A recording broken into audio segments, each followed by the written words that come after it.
Hi, I'm Stuart Rogers, co-founder of Badass Empire with Victoria Loskatova, and this is another episode of Badass School. Now, today I'm going to be talking about how to write great emails. Now, these can be emails that are just responses to other people, just to the usual emails that you get into your inbox, or you could be writing sales emails, emails where you want people to take an action.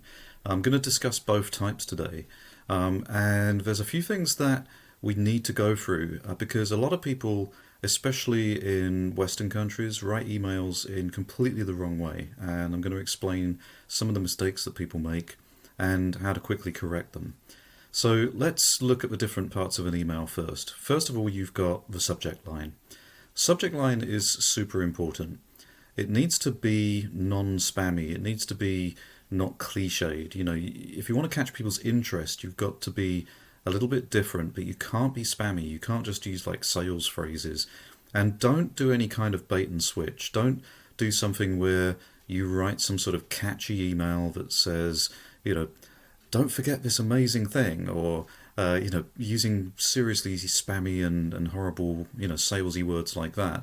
And then when they get into the email, it's about a completely different thing altogether. Don't just use the subject line to get people to open. Always make sure the subject line is completely on topic with what you're going to write in the email. Of course, if you're replying to someone's email, it's already filled out for you. But if you're writing a brand new email to somebody, make sure it's factual, make sure it stays on topic, but make it interesting. If you're writing a sales email and you're using something like MailChimp or another solution to send out lots of emails to lots of people at the same time, research has shown that if you include somebody's name in the subject line, it significantly increases the chances of that email being opened. So don't forget to use the personalization features within your email service provider to put the first name in the subject line. If you haven't built your database so that you've got separate first names, last names, you're going to need to go and do some processing. It's possible to do it quite quickly. There are lots of tools out there that can take your existing email list. If you've just got people to fill out first and last name together in one field, there are tools out there that you can find that will split those up for you.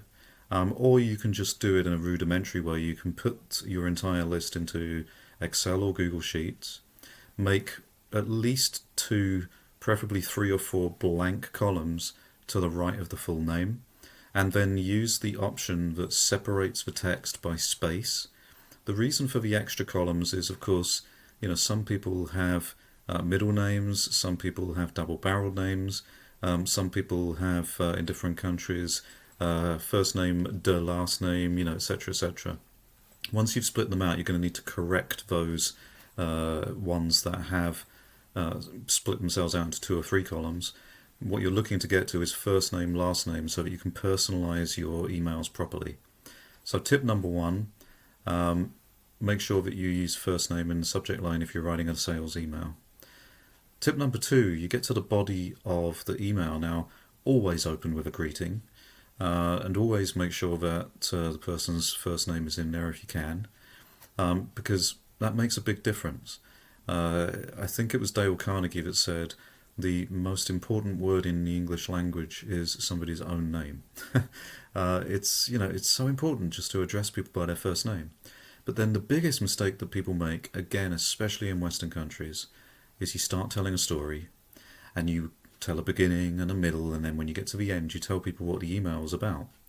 People do not have time for that, and it's not engaging, and it's not going to get your email read. If you're not getting to the point, especially in today's society where time is short, you're going to lose the interest of the reader. In the US Army and Navy and Air Force, they actually have some of the best writing guides ever produced. And one of the things that they have is this acronym called BLUF, B-L-U-F. It stands for bottom line up front. It means get to the point straight away. Tell people what the bottom line is and then tell them the story. If you tell them the bottom line first, they're going to get a good understanding of whether this email is going to be useful to them or not. And remember, I know you believe in your product, your service, your event with the utmost vigor and passion, but remember that you're writing to somebody who possibly doesn't know anything about you. And so while you think everyone should be interested in what you've got to offer, that's just not reasonable.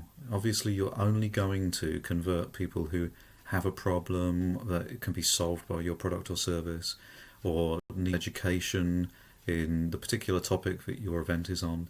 So get to the bottom line up front, put it right there, and then they can make a decision as to whether to read the rest of the email or not.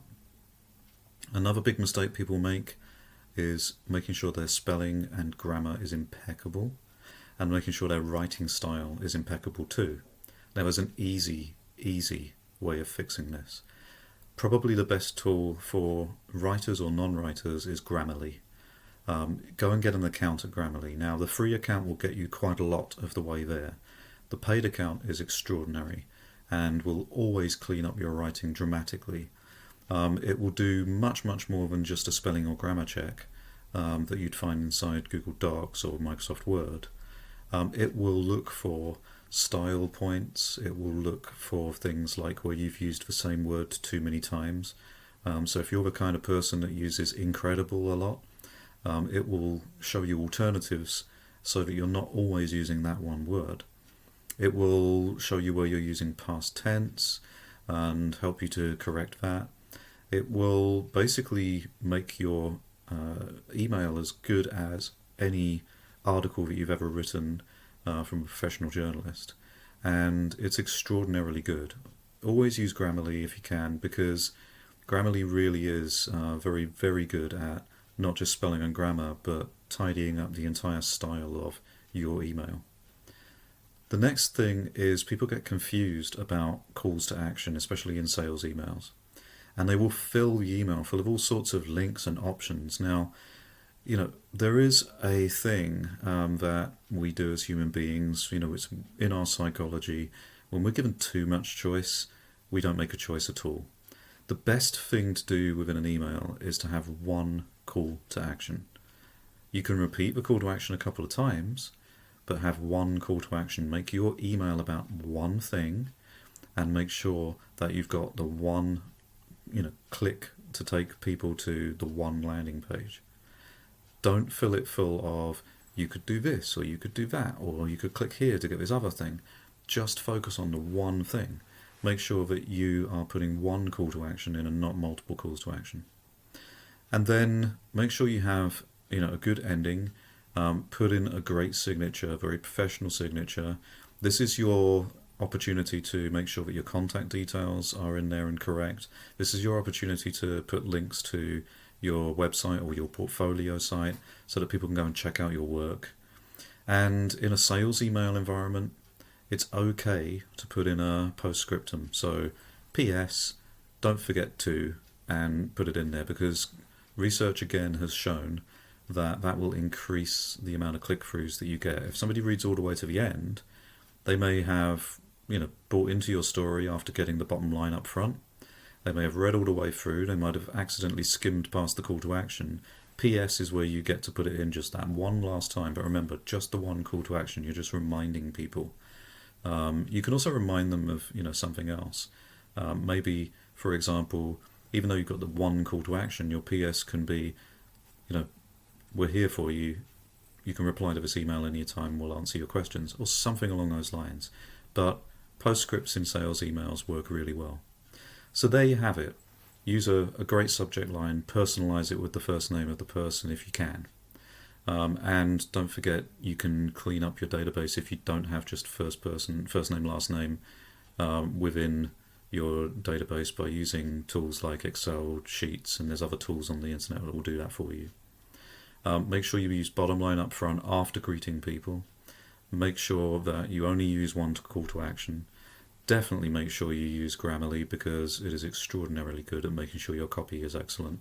Put in a really professional signature, and don't forget, if you're doing sales emails, to use a postscript. That's my tips for writing great emails. And don't forget that you can learn so much more by going and watching Badass Summit. Badass Summit has 28 incredible speakers from around the world, all experts in what they do. They don't just tell you how good they are, they tell you how to get that good. So go check out badasssummit.com. It's free to attend. And if you want to get access to it at any time and watch it again and again, there's a cost-effective all-access pass available for you to buy as well. But go check out Badass Summit and come back to Badass School. Thank you for being our patron, and we'll see you again on another lesson.